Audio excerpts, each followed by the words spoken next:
All right, I'm back. Just gonna hop back on this game for a little bit that I am enjoying.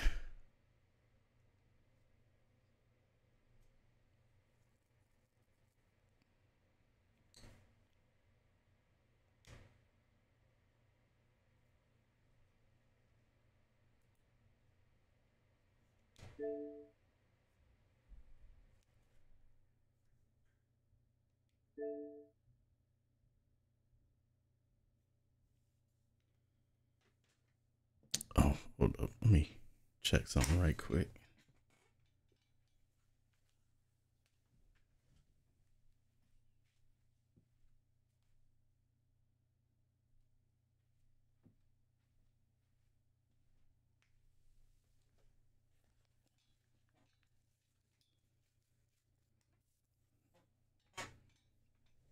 Okay.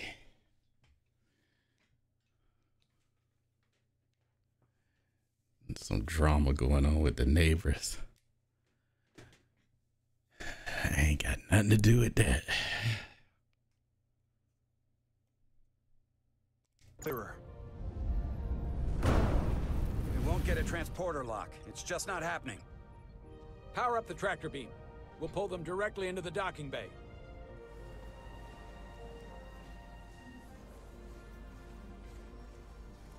Diaz, you good to run the tractor emitter? Yes, sir. You sure? I'm sure.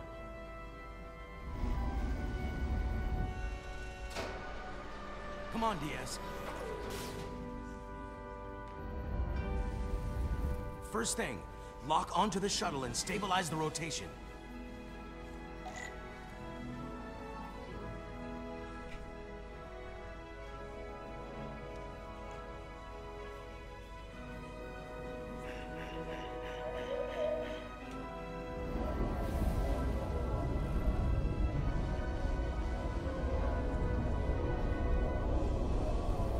We're pulling in debris. I'm on it.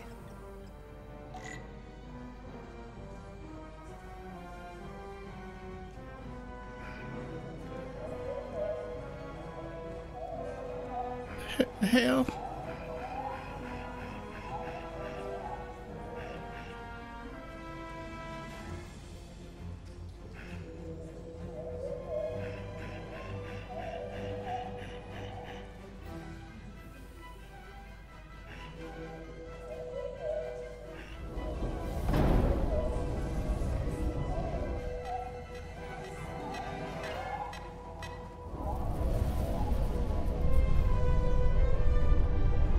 That's gonna take out the shuttle. Diaz, the bridge. There's a large piece of debris headed for the shuttle. The tractor beam can't handle it. Can our shields take it? I believe so. Commander Rydek, plot an intercept course. On it.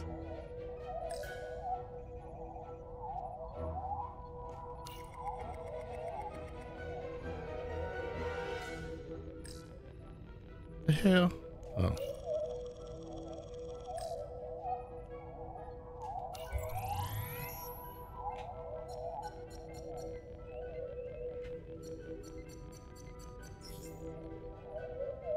Here we go. Maneuvering thrusters bearing 53 Mark 17, 200 meters on an intercept course. Maneuvering.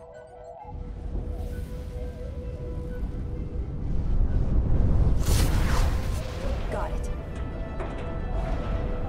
Whoa! Someone's working hard on the bridge.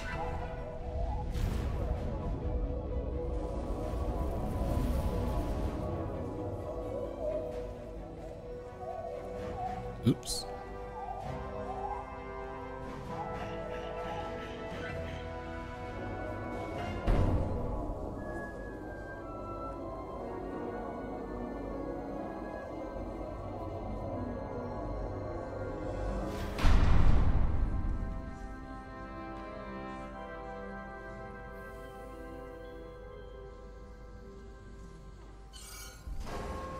We got the shuttlecraft on board.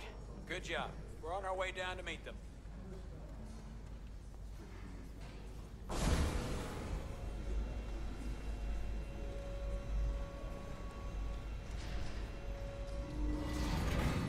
Oh, terra shit. firma, so to speak. Ambassador Spock?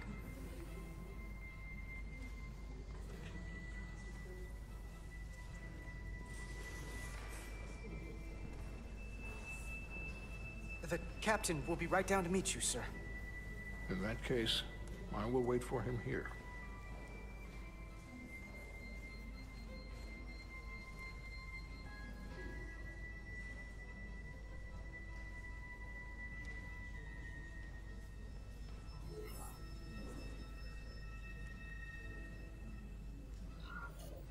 That was a bumpy ride.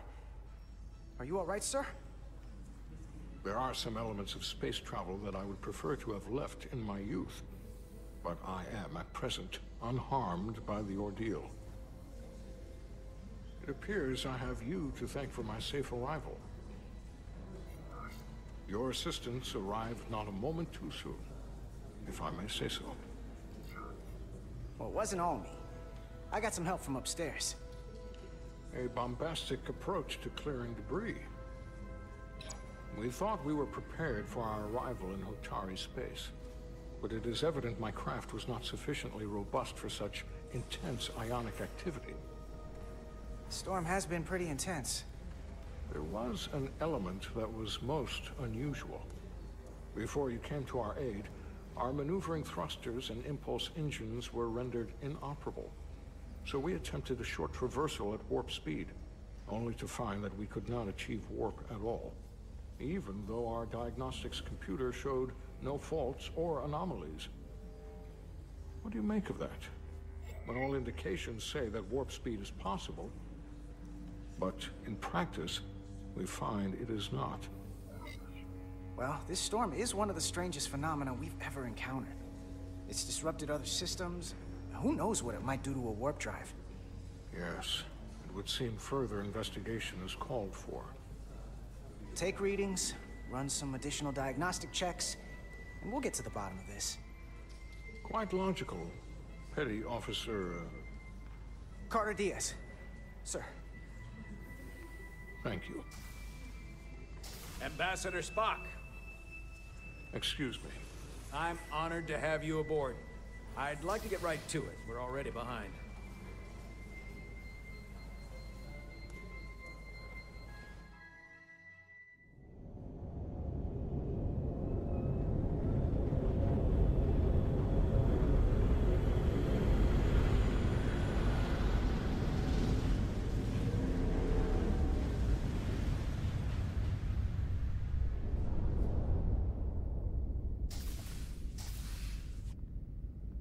Ambassador Spock, my senior staff.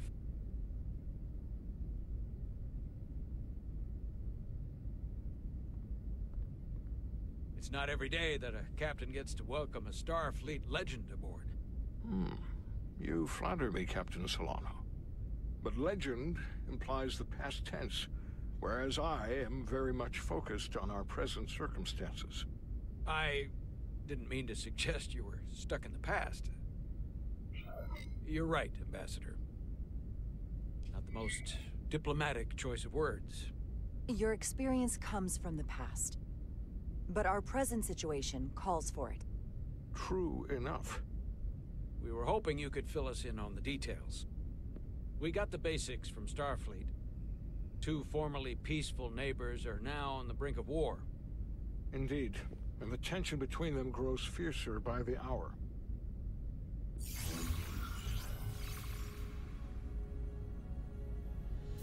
Ilidia and Hotari. Ilidians are the more advanced species. They made first contact with the Hotari over a century ago. This is Tau, the Hotari moon. It is rich in dilithium, and for decades, the Hotari and the Ilidians have shared a mining operation there. The Ilidians provide the technological resources, while the Hotari have served as the labor force. The stability of that arrangement was the source of their peace, until recently. The Hotari have suddenly and forcefully seized control of the mining operations and expelled the Ilidians from their system. That is the official story, as told by the Hotari when they requested Federation mediation. but the details remain scant. Communications between all parties have been limited by the ionic interference. Have the Elydians retaliated against the Hotari? Or taken any action against them? Surprisingly, they have not yet responded in kind. They were open to a Federation presence, but it is unlikely the relatively primitive Hotari forces would stand a chance against the Elydian fleet in open war. Left unchecked, this conflict will result in more bloodshed, which is what we are here to prevent. And the dilithium trade hangs in the balance. Clearly, the Hotari have been exploited in this relationship. Maybe we can persuade them peace is the more profitable alternative for everyone. They both profited from the mines. And for the Hotari, something is better than nothing. Peace is our objective, after all. That is correct. If we could convince them, it would restore the peace. But we would need the Hotari to accept a difficult compromise. Made all the more difficult by the emotions flaring on both sides, no doubt. Neither the Elydians or the Hotari are members of the Federation, so we can't make them do anything. There is an additional complicating factor I should mention. In the past, the Federation has relied on the Elydians as a source of dilithium. That certainly changes things. The Federation sources its dilithium from a lot of places. Yeah, and this is one of them. So we've already played a part in this. Unfortunately, that is indeed the case, Commander Rydek. We're morally obligated to make this right. Hold on. Our only obligation is to negotiate the peaceful resolution of this conflict.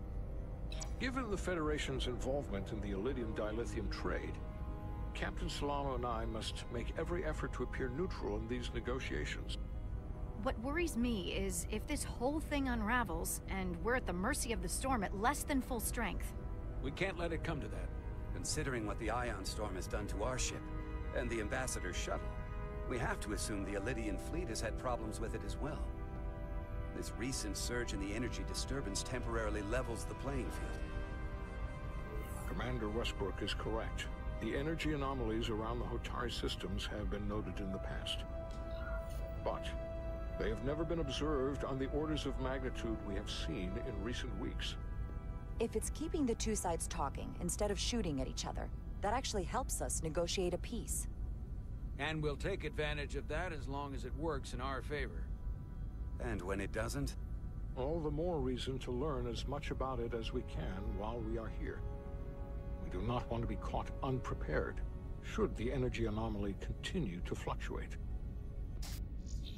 So I trust we understand our circumstances. We're operating on a strict timetable here, and we're going to be leaving for the negotiations shortly. Commander Westbrook, I want you to leverage our systems to investigate the anomaly from here while we're gone. Aye, Captain. Thank you all. Dismissed. I want to speak to both of you privately.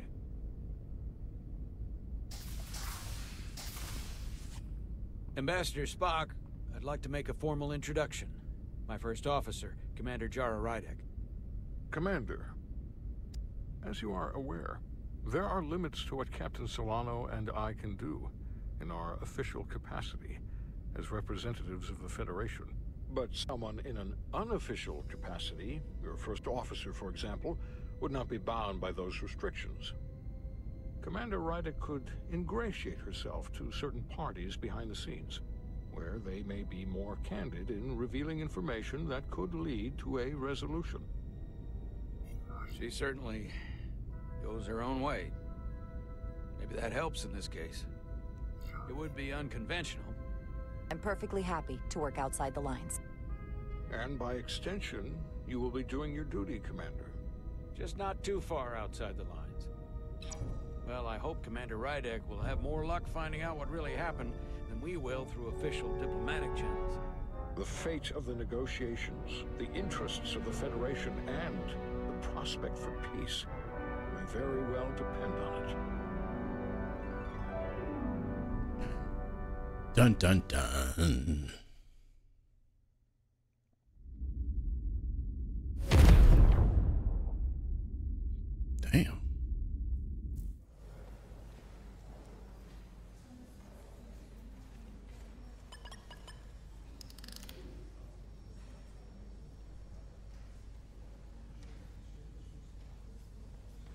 Mr. Diaz, I understand you have already discussed the warp drive failure with Ambassador Spock? I have. It is imperative that the Ambassador's shuttle be flight ready. I need you both to ascertain the root cause of the system failures he encountered. I'm surprised, Commander. I thought you would have wanted to work on Ambassador Spock's shuttle yourself. I respect the Ambassador and his many accomplishments, but I do not derive any satisfaction from interacting with his shuttle as if it were somehow transubstantiated through its association with him. Especially when I have the entirety of this starship to concern myself with. I am not the chief engineer of this shuttlecraft. The Ambassador asked me to take a look, and I'm ready to crack this thing open. Good. You could learn from Mr. Diaz's focus. I'll take notes. Then I will leave you to it. Make note of any abnormalities in your report. Carry on. It seems like he's warming up to us. Yeah. Even Chovok has to look at that face and know you've earned some real respect. And I have to admit that I owe you one. You were right to make me go first. I don't know what I was thinking. You've pulled me out of trouble how many times? Call it even. Okay. At the very least, maybe I can track down that bottle of Saurian brandy you're still on the hook for. But first, we have work to do.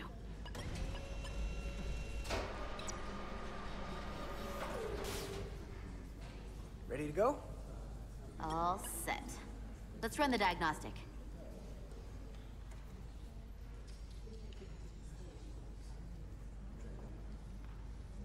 Oh, that's weird. Oops.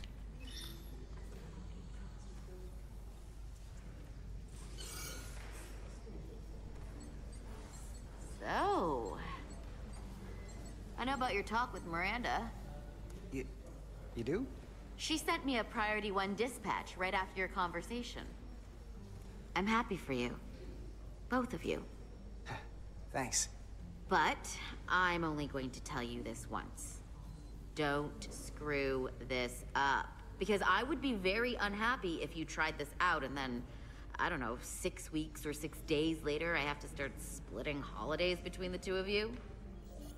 All because things went south and you're not on speaking terms. You really don't believe in me, huh? It's not you. Or her. Just running the numbers, and things don't work out more often than they do. I like my friends, and I like our group. I don't want to lose that. Is that thing done yet? Yeah, it's wrapping up. Let's see. The relays along the primary EPS are blown. The backup relays are all intact. An EPS overload from the warp drive could cause that. But how did the shuttle end up dead in the water? Huh. Well, maybe the ship's data recorder can tell us something.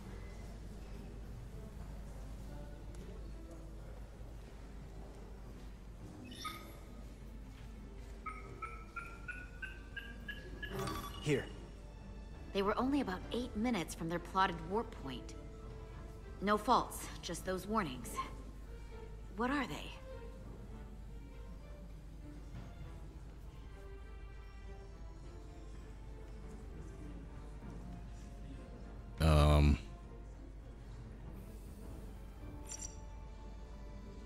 There was a complete warp cascade failure.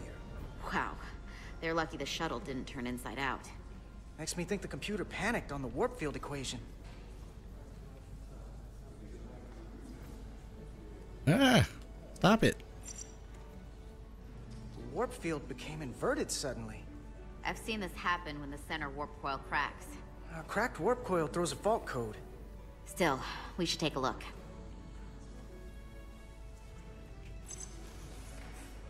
Subspace variance out of tolerance. What does that mean? It means the main navigation array lost sight of space somehow. Will the array going offline cause that? Yes, but it should have also thrown a fault code. Any one of these failures should have thrown a fault. If it was caused by a system failure. None of this caused the relays to blow. Roll forward to when that happened. Yes, ma'am. So here, they take a moment to get their bearings and they attempt to re-engage the warp drive.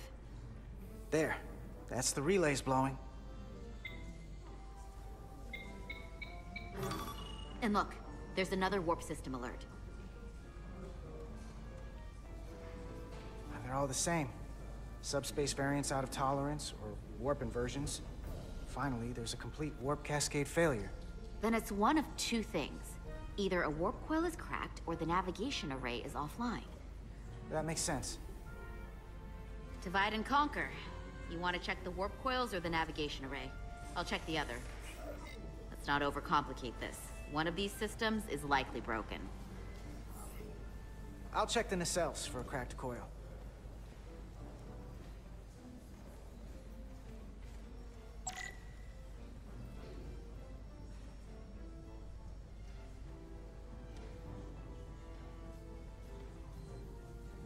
Mm-hmm.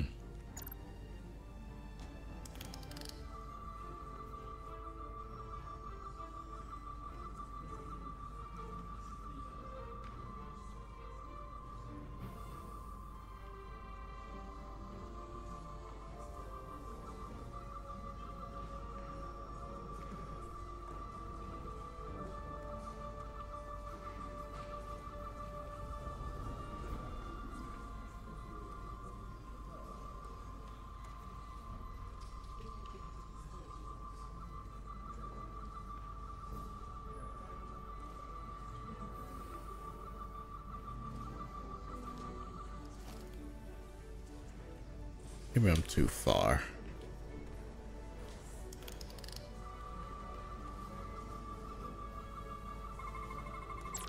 There we go.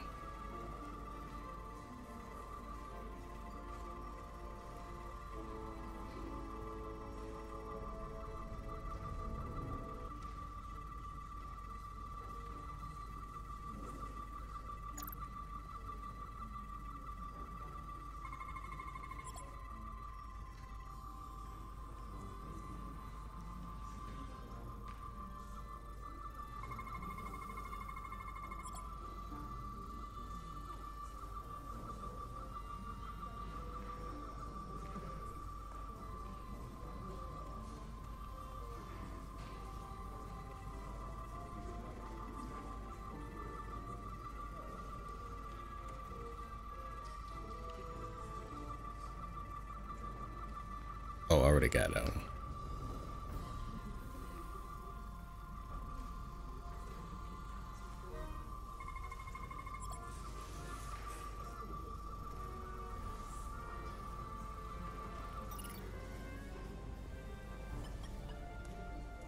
I checked every coil on the port nacelle for imbalances. If any coil in either engine were cracked, I would have detected it. So, it must be the navigation array. Except it's not. Checked and double-checked. Well, the readings don't lie. Here comes the security detail for the way team.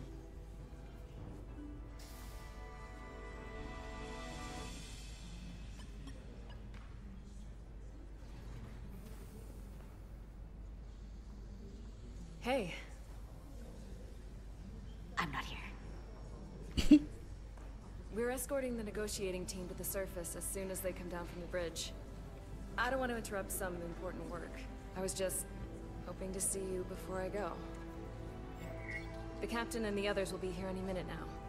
Should be an interesting ride down to the surface. You're the one with the important job to do. Keeping the captain safe. And Ambassador Spock. It doesn't always feel that way. Baking in the hot sun, standing guard next to an empty shuttlecraft. But it has its moments. Hey, Maris. Aren't these those button pushers you're always hanging out with? And you're the phaser jockeys we always beat in Parisi squares, right? All aboard for Hotari. That another one of the captain's railroad things? Gotta be.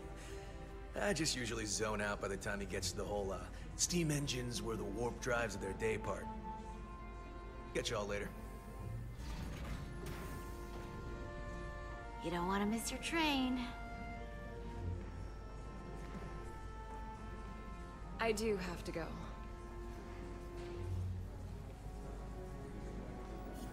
Not gonna lie, I'd rather not leave right now. More important things on my mind.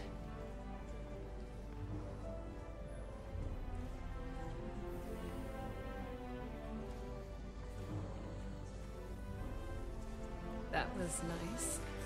Yeah, it was. Save some of that for when I get back. Oh my. You've got a deal.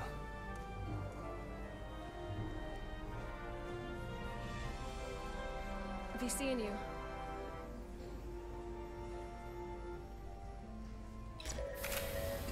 I hope she don't get blown up while she go. Etzelarda Diaz. If you could float back down to reality, we still have a ways to go. All right, where were we? So, the warp coils in the navigation array are fine, but the nav computer doesn't seem to think so. I'm out of ideas short of field stripping the shuttle from bow to stern. You wanna take this out of the shuttle and throw it on the bench? Oh, real hands-on maintenance. I like it. Okay, the nav computer is patched into the ship. The ship's computer can double-check our work. If the shuttle's nav computer is putting out false data, we'll know it. Let's run through the shuttle's logs again. Running now.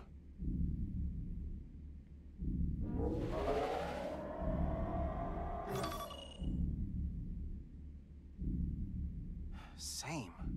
Warp field inversion and a cascade failure. However, the Resolute computer doesn't show the same subspace variance. We're in the same conditions that the shuttle was in when it failed. Why wouldn't the ship's computer get a matching result? What if the subspace variance was a momentary occurrence? That's a possibility, and it would explain why the simulation under our current sensor readings failed to reproduce the issue. But a subspace anomaly strong enough to cause a warp field collapse would leave graviton ripples for days. Let's run with the momentary subspace variance theory for now. Roll forward to the shuttle's attempt to re-engage the warp drive. We need the conditions of space around the shuttle at the moment of warp failure. Resuming simulation.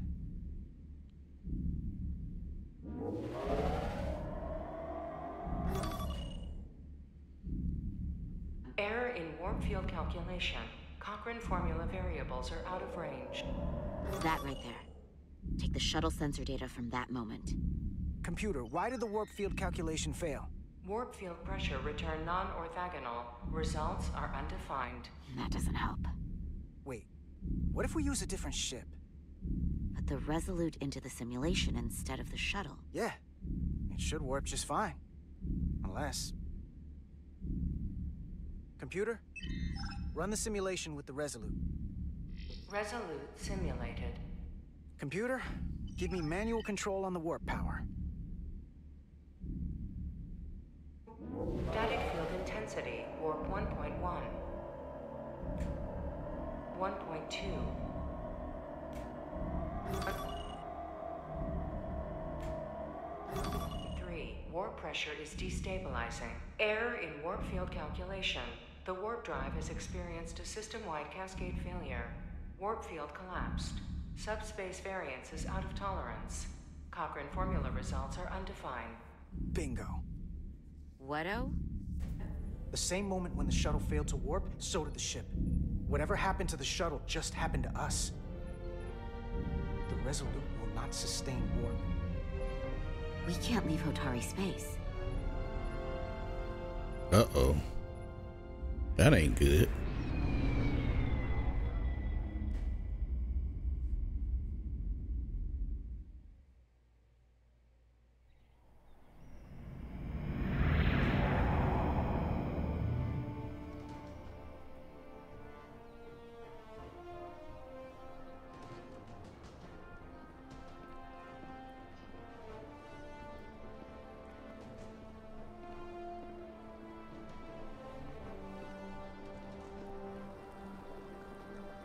Ambassador Spock, Captain Solano, welcome to Hotari.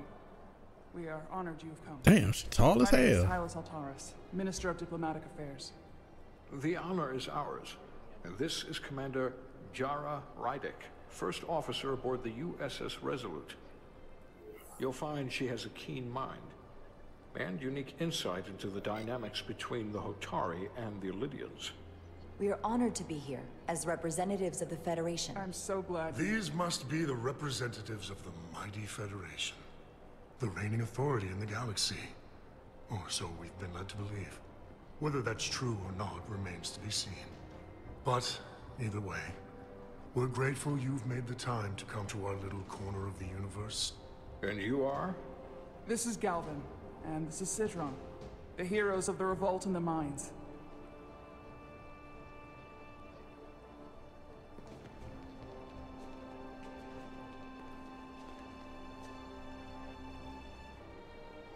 Let's hope this is the last time we ever have to come here.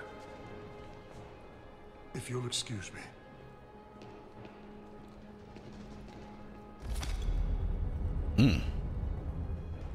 I think we're about to begin. Did you hear the arrogance from that guy? I don't know what we're walking into here, but that guy was something. That may be true. But let's keep an open mind going into the negotiations. Hopefully he's just one voice amongst many. Then let's hope he's the outlier. The Hotari have invited us as their guests, so we must show them the proper respect.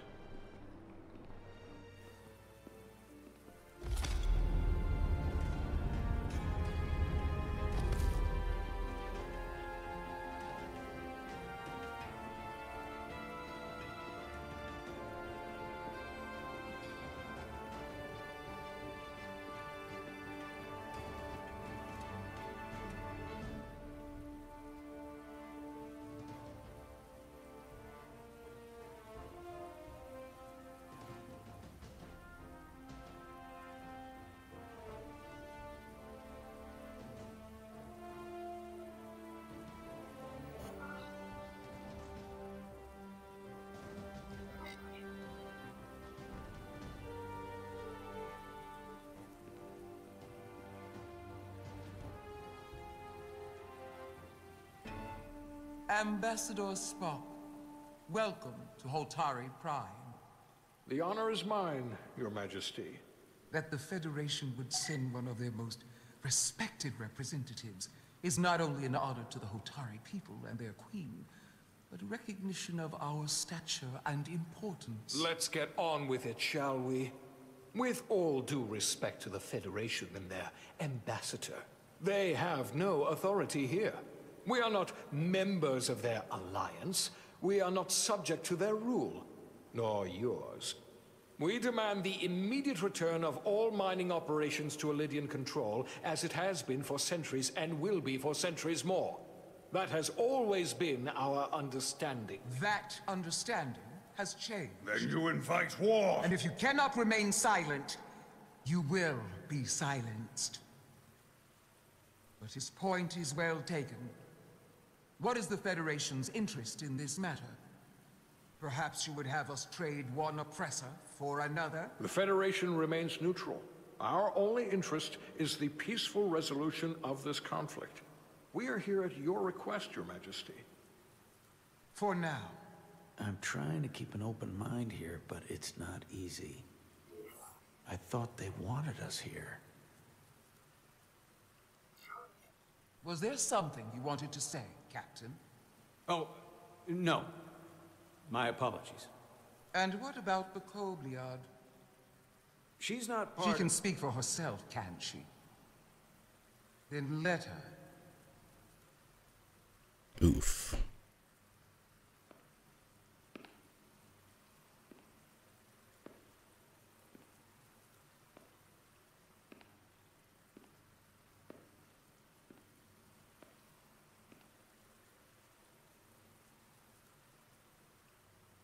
Now then, what is your name?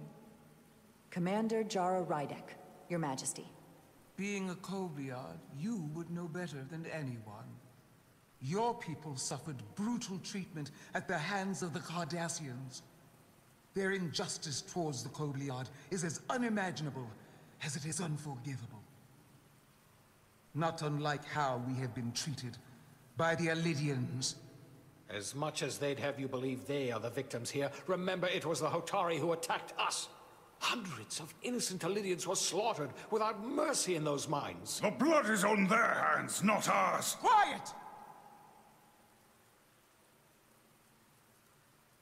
If after all the Kobliad suffered, You finally had the chance to right that wrong, to get out from under their control. Would you take it? Or would you negotiate a peace?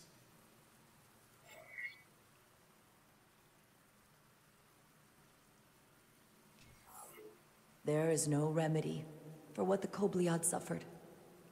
And I fear who we might have become in pursuit of it. There is no justice if the oppressed become the oppressor. So I would willingly accept a peaceful resolution if it were offered. That is the real opportunity. Perhaps, Commander Rydak. Perhaps. Unfortunately, that was not the case, was it? No, it was not. Peace is often elusive to those who need it most. Swosh, I didn't know you were streaming. The Federation is the most powerful, most advanced alliance in the galaxy.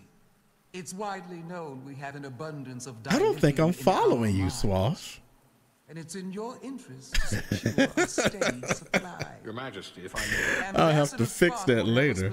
You're here as a neutral party in the Thank you for the raid. Of peace. So why are you really here? I want the truth, not your Federation rhetoric. Oof. It's possible the Federation has an interest in both peace and securing a steady source of dilithium.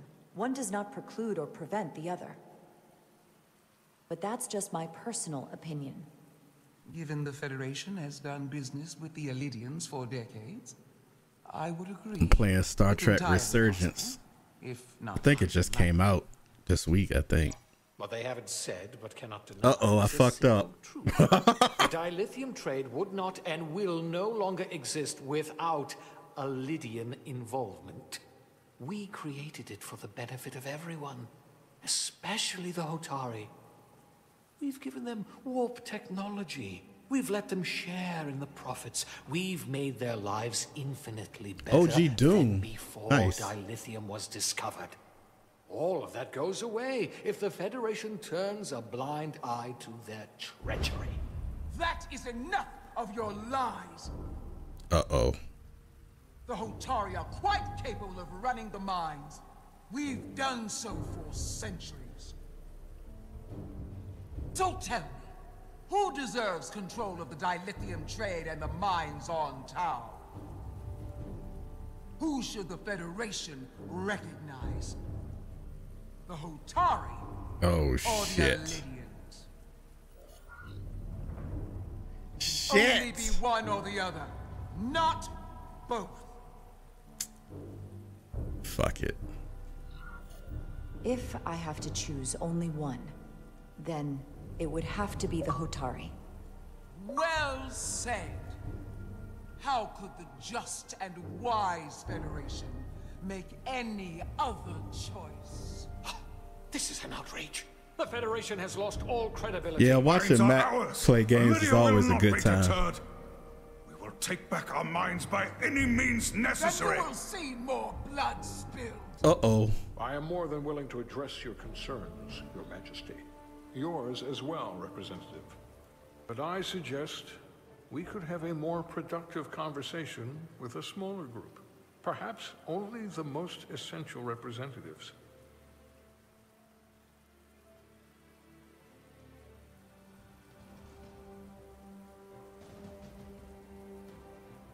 I suppose there is some sense to that.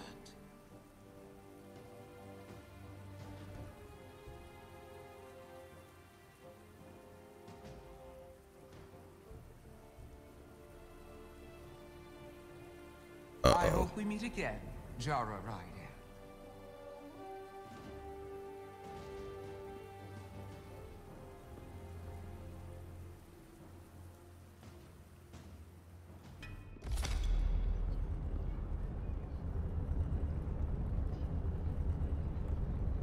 Spock and I will cover everything on the diplomatic front. You make nice with the locals and see if you can get some answers. We need to find out why the Hotari are so willing to risk war. What happened in those mines?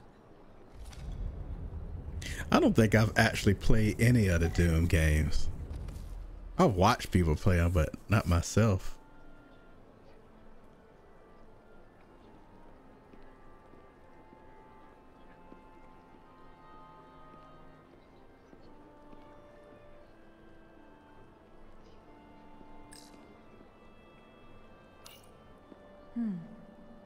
Soothing.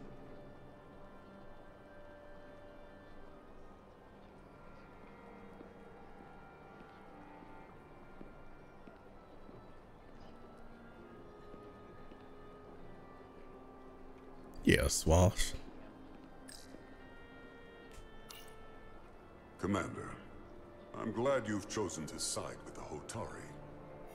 I knew the Federation would see through the Elydians' baseless claims and protect the interests of my people. The Hotari have suffered enough at the hands of the Elydians. I couldn't agree more. I assume you were there the day the mines were seized from the Elydians. Not seized. Reclaimed. And restored to their rightful owners. Yes, I was there. We had to be decisive. Before the Elydians could even realize their worst nightmares upon them. Were the Hotari miners armed during the revolt? I'm just trying to understand how it happened. If by that you mean armed with centuries of abuse and exploitation at the hands of the Elydians, then yes. Which doesn't really answer my question. We had them vastly overwhelmed from the start. They respect one thing about There was a lot of running around doing nothing. Force. I can see that. Force, the more certain the outcome. Any talk of making peace is just that, and worth little without the strength to secure it. Which makes me wonder about your ship, the Resolute. Undoubtedly the Federation's finest warship. Ready to contend with anything the Elydians might have in store. Or is that not true? Maybe I've misjudged it. I wouldn't say state of the art, but the Resolute is plenty capable and can hold its own against just about anything. Let's hope so. Because at the moment, it's the only thing preventing them from wiping us off the map. Sidron. A pleasure meeting you, Commander. I'm sure we'll cross paths again. Yeah, this game looks very nice. Apparently,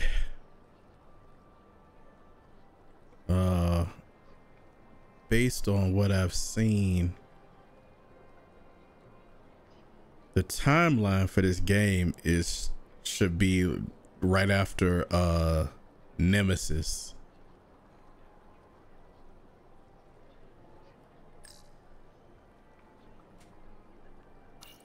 Commander Rydek, I'm encouraged to see the Federation supporting my people.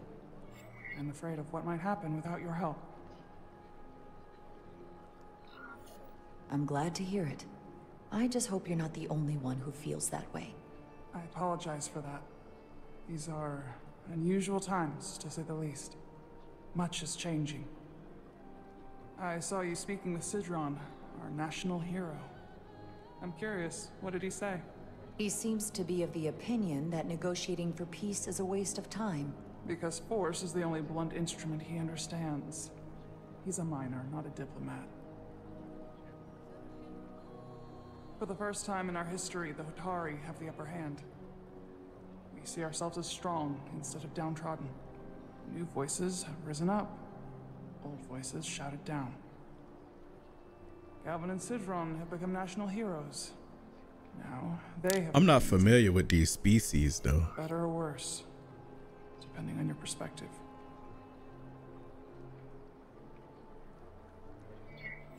I get the sense you don't exactly trust them.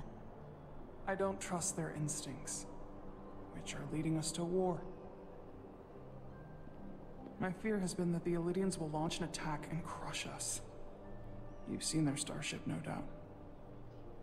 They could have retaken the mines whenever they wanted to, but it never happened. And as strange as this may sound, I'd almost say they're afraid. I just don't know what they're afraid of. It's still the same bluster and bravado you would expect from them. But it has no teeth. Like they're afraid of what might happen. Do you think it has something to do with the ion storm? Right now, it's stronger than ever, isn't it? It's entirely possible. I'm not a scientist, but I do know the storm has knocked out all kinds of systems. So maybe the Illidians weren't willing to risk their ships, given all the interference.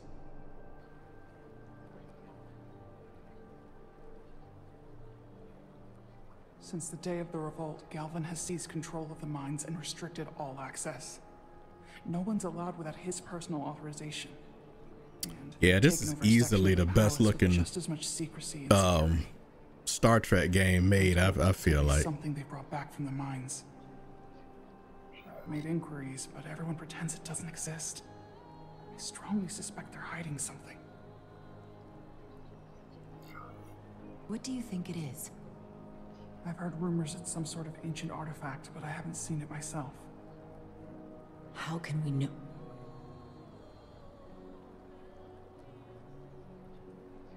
I'd better see what's happening. Do you think you can find out what they're hiding? I need to see proof of something before I can make my case to the Federation. No, you can't customize the character. These are set characters for this story. This is mostly just like a like Max said, Telltale. And then send it to me. Oh, I didn't know Thank you. They worked on this. I will let you know what I find. And for the people. To a meeting again. But it's definitely Telltale vibes.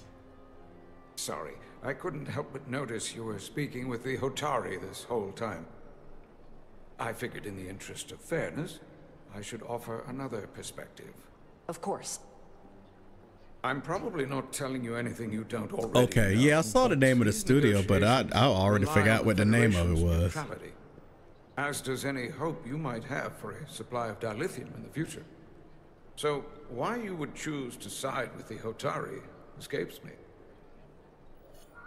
Without Illidian involvement, there is no dilithium trade. But clearly, you weren't aware. We are and will remain completely neutral. Our only interest is the peaceful resolution to this conflict. As is ours. Of course, the question is, at what price? Major Sarlet Arminta, Special Attaché, Illidian Armed Forces. Pleasure to meet you, Commander. I have my issues with the Hotari, but I have to give them some credit. They know how to seize an opportunity. Inciting an uprising the same day as a massive, once-in-a-lifetime ion storm. Our assumption was that this storm was just an anomaly. Yes. His head looked like a scrotum. Anomaly. At least that was what we were told. Of course, I wasn't there. But who am I to say otherwise? You sound skeptical. Well, the official story is that it was the storm that enabled the revolt. How else do a bunch of unarmed, unorganized miners seize control of an entire moon, much less thousands of mines? But I've talked to people who were there. They tell a different story. They say they're lucky to have escaped with their lives. That it was more than just the storm. That somehow the miners were able to harness the energy from the storm. I know it sounds crazy. I'm not even sure I believe it myself. But that's what they said. You just answered your own question. How do a group of miners do something that in theory can't be done? That's how. Harnessing the storm. But even if it's true, how does that even happen? You tell me. If you'll excuse me, Commander Ryder.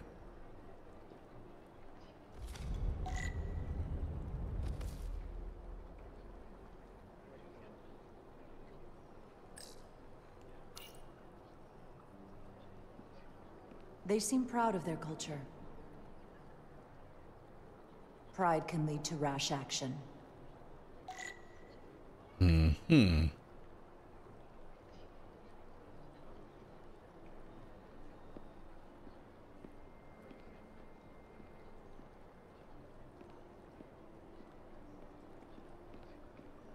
Damn, I forgot I could run.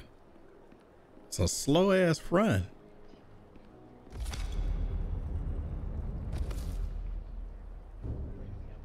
Well, that was a disaster. What happened? The Hotari refused to concede anything, so the Elydians stormed out. The Hotari did not invite us here as peacekeepers. I hope your efforts were more fruitful than ours.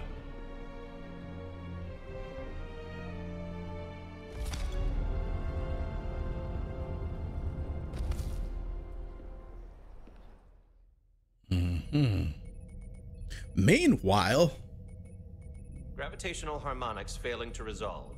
Warp bubble stability degrading. Increase output to maximum.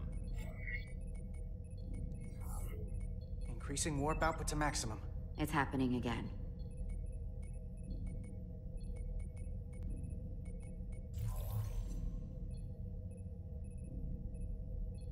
It is evident that presently, the Resolute cannot achieve warp propulsion. Since our diagnostics rule out any problems with our warp systems or anything about the ship, the problem appears to be the fabric of space itself. Space itself? You're saying something about this region of space prevents warp travel? Prevents it, or can't sustain it. However improbable, that appears to be the case. We need to know more. Well, couldn't we slow-boat it out of here at impulse speed? It may come to that, but we don't know how far this warp dead zone extends. Captain Solano is on his way back from the negotiations, and I want to have some answers for him when he gets here. Swash, how dare you? Given the facts at hand, we may be able to deploy subspace probes around the ship, construct a clearer picture of the phenomenon. Around the ship.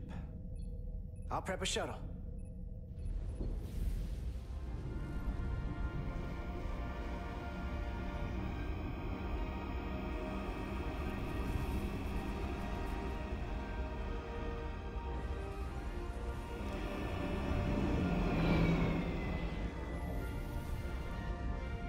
Swash, don't be mad because you can't follow it.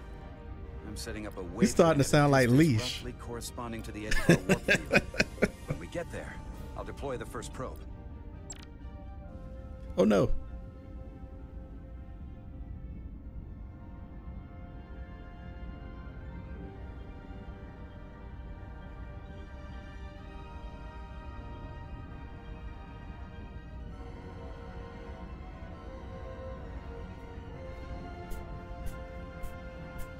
Yeah, that would be nice.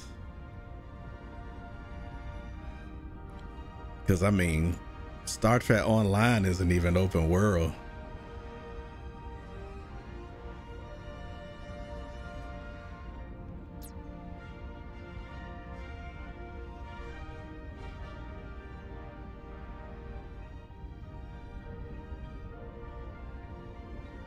Oh, shit.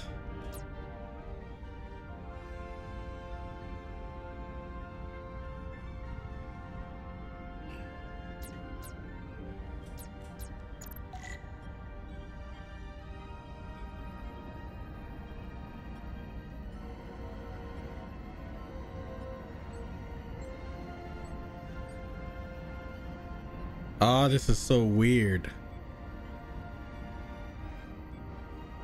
Commander Westbrook, the Resolute systems are calibrated to receive the probe's readings. We are standing by to reproduce the warp field collapse after the first probe is deployed. Thank you, Mr. Chovak. We'll be in position shortly. And, Mr. Diaz, do take care in piloting the shuttlecraft. Now is not the time to indulge in the human penchant for joyriding. Chovak probably isn't such a fun guy to work for, huh?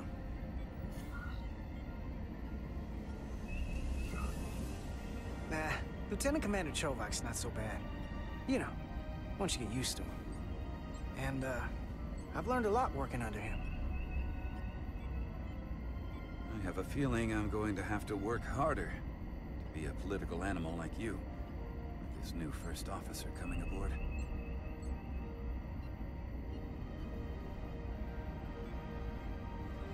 Oh, it's just so weird piloting this thing.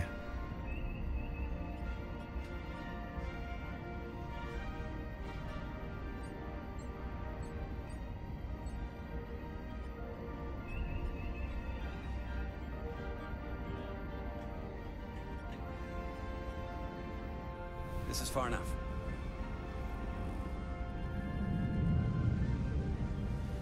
Don't worry, Swan. It's just all techno babble. What the hell? Oh. Westbrook here. The first probe is deployed. Understood. We are reading it. We are about to replay the simulation.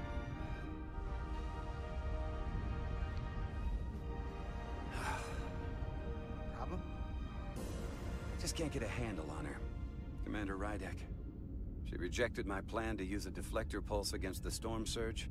But on the other, she did listen to my advice and use the whole polarity trick to get you through that excursion alive. I'm not saying there's anything wrong with the new XO. I'm sure she's a fine officer, even if we don't see eye to eye. But not Dr. BT. What the rest of us did. You know that. And it's hard to figure out why she'd be the one Solano chose instead of, well, one of us. I've heard some good things. You should at least give her a chance. I'll take that under advisement. Test is running. Warp field collapse in 3, 2, 1, mark.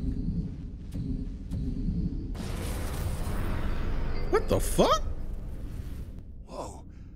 All right, that is definitely a problem with the fabric of space. We need to get another probe out there. Oh, hell. With 2 points of data, the Resolute and the probe, we've managed to get an interference pattern. I'm setting a waypoint to a particularly strong area of interference. We'll deploy the second probe there.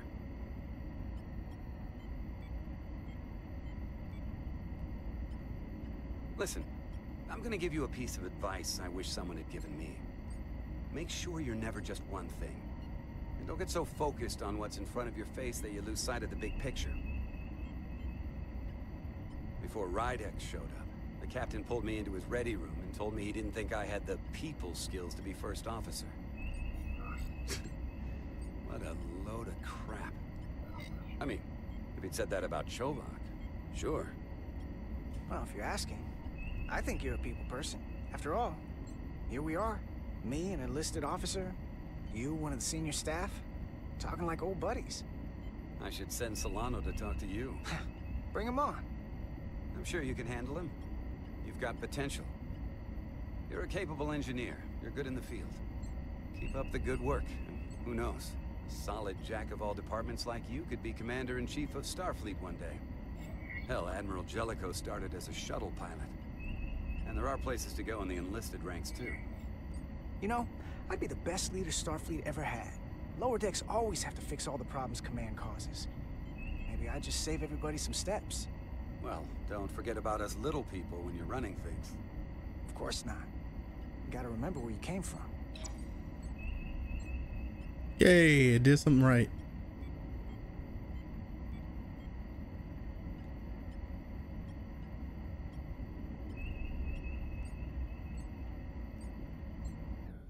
Here, this is close enough. Stop the engines. Deploying the probe.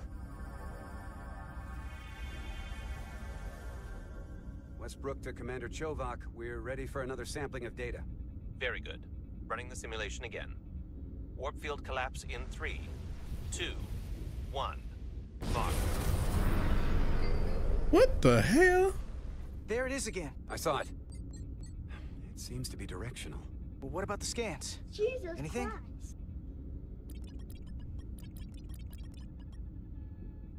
Here's the readings in relation to our local space. We've got the Resolute, Otari Prime, and the probes. All this interference is overloading A the sensor villain buffers. playthrough. We're gonna have to triangulate the sensors manually. This is the only playthrough. Oh shit.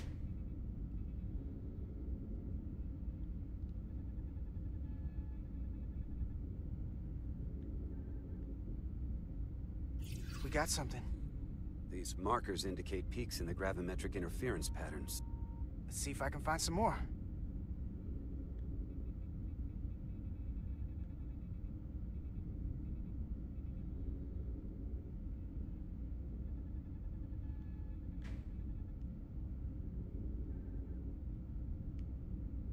Uh-oh.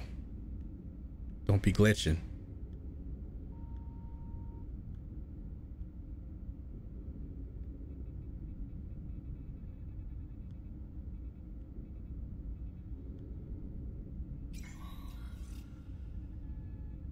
Hold up. This is coming from the moon. A beam that blocks warp travel. Aimed right at us. Are you Someone surprised? is doing this intentionally. I don't know how they're doing it. This is like nothing I've ever seen. Why would they be doing this? We came here to help these people. And now we're getting hit by some warp-killing weapon? Now, look here. It's current readings of the ion storm. These concentrations. Of course not. Line up with the interference pattern.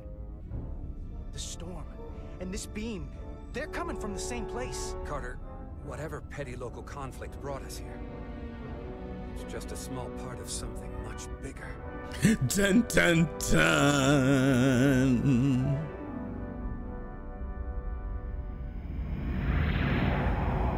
Presently, we don't have an explanation for how they're doing this. One thing is clear.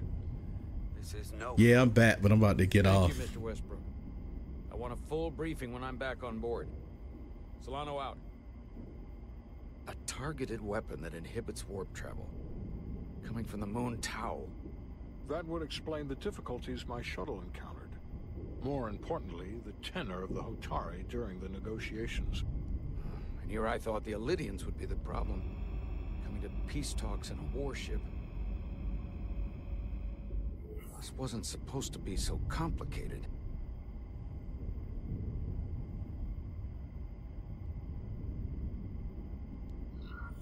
For all their posturing, every indication is that the Elydians are afraid of the Hotari. They didn't bring their warship as a threat. They brought it because they're scared. From everything we witnessed, I would say that is highly likely. But what are they afraid of? Tylus, the Hotari representative, said she thought they found something in the mines. Galvin and Sidron brought it back to the palace, but they're keeping it under tight security. She's going to investigate it. I gave her my tricorder. I expect she'll contact us soon. You found an ally. Why would Tylus help us? Go behind her people's back? It's a fair question, considering. Out of all of them, she's the one who seemed to genuinely appreciate that the Federation was involved. She believes in us, and I think we can believe in her. That may be true. She's certainly more likely to help than the other Hotari we've met. That raises another question. Specifically, what do the other Hotari have to gain in bringing us here, only to make this hostile maneuver against us? There must be some motivation.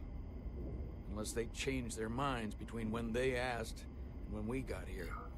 Sidron was very curious when we spoke outside the Queen's chamber. He wanted to know all about us, our ship, the Federation. He wasn't giving any answers. He was looking for them. Well, I'm sure you didn't tell him too much. I don't think the Elydians know what's really down on that moon either. Major Armintas said the revolt defied explanation.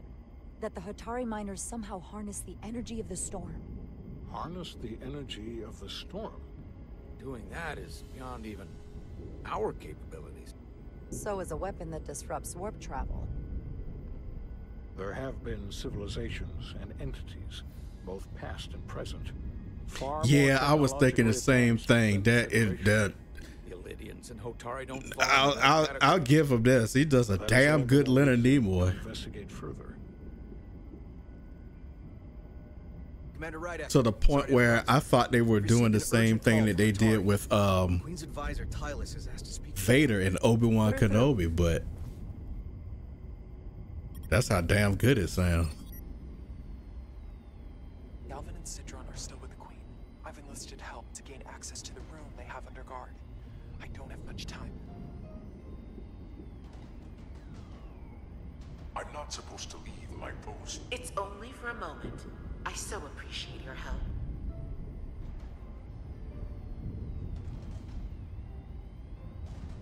I found something. I'm sending you a scan.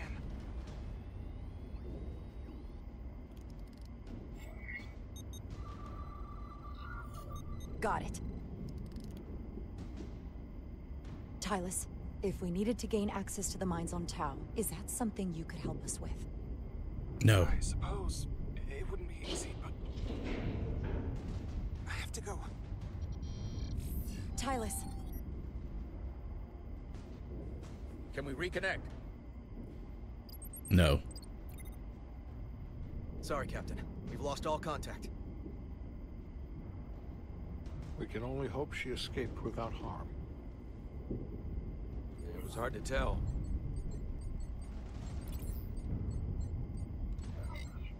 I'm the one who got her into this. If something happens to her, it's my fault. She's one of the Queen's closest advisors. I'm sure she'll be fine. Assuming the Queen isn't part of this. Let's see the scan of whatever the hell that was.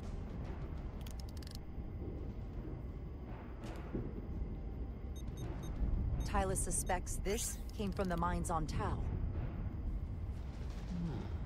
It appears to be of ancient origin, but the markings are unfamiliar. We can run a full analysis when we get back to the Resolute. But if this came from the mines, then it might be the key to how they got the upper hand against the Illydians. Then we have to go into the mines. The Federation would not allow that. We were, after all, sent here to be a neutral party in a peace negotiation. However, we could demonstrate that the Hotari have acted in bad faith, which would enable us to investigate the mines on Tau with full justification. But of course, we would need conclusive proof before taking action. Otherwise, it could put us in a difficult position. Whatever this artifact is may be proof enough. At least to satisfy the Federation. Especially if we can show the Hotari are controlling the warp disruption. And targeting the Resolute. We may have a better understanding once we analyze the device. But a mission to the mines, covert or otherwise, is not out of the question. And I will handle the Federation. Damn.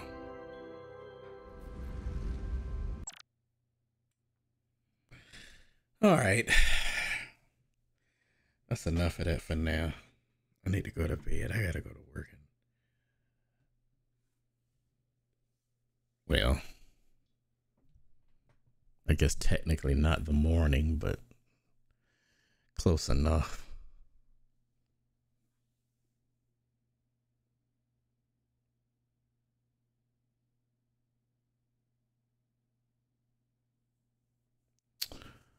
Oh, thank you, Mac. You saved me some Googling.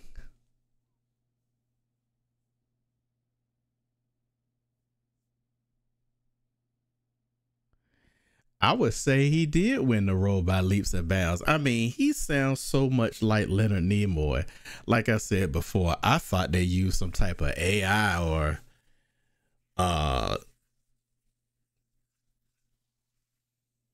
but I don't know if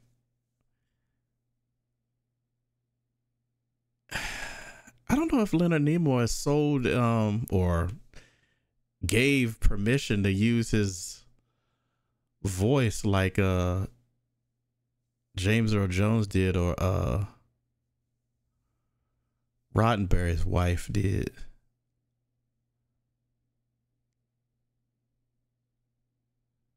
I don't know.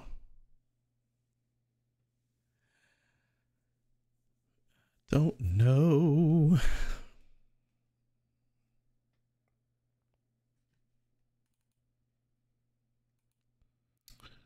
All right.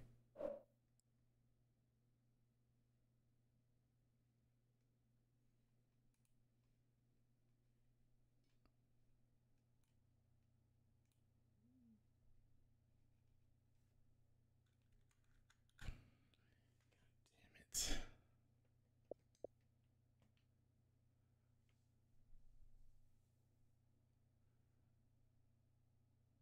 Oh yeah, yeah, yeah. I forgot about his son. Yeah. Yeah. Then again, who knows? Maybe they couldn't do it, so they got this guy who's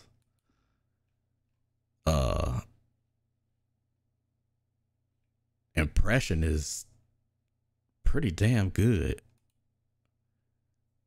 Like freakishly good. I'm looking to see who I'm going to raid.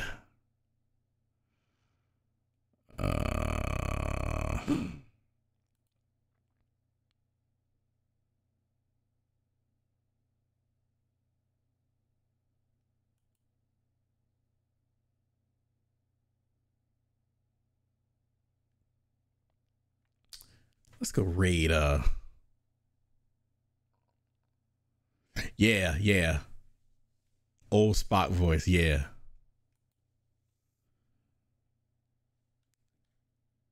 I gotta find out.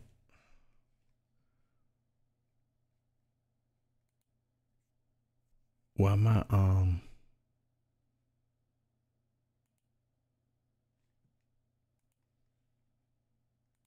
commands aren't working. They're not working.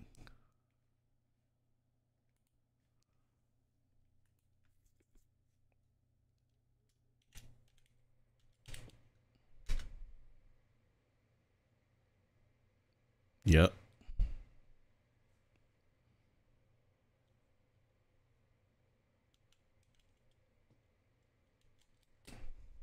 Well, we're going to see what Sleepy is doing. She's playing Genshin, of course.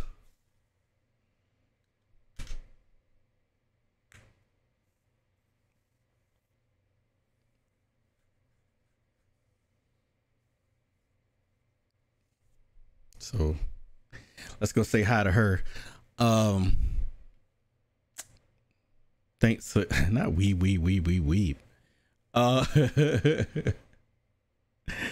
Thanks for hanging out. I am really enjoying this game. I'm probably gonna be playing quite a bit of it. I'm a sucker for Star Trek stuff, so I'm enjoying this. But until next time, guys, take it easy.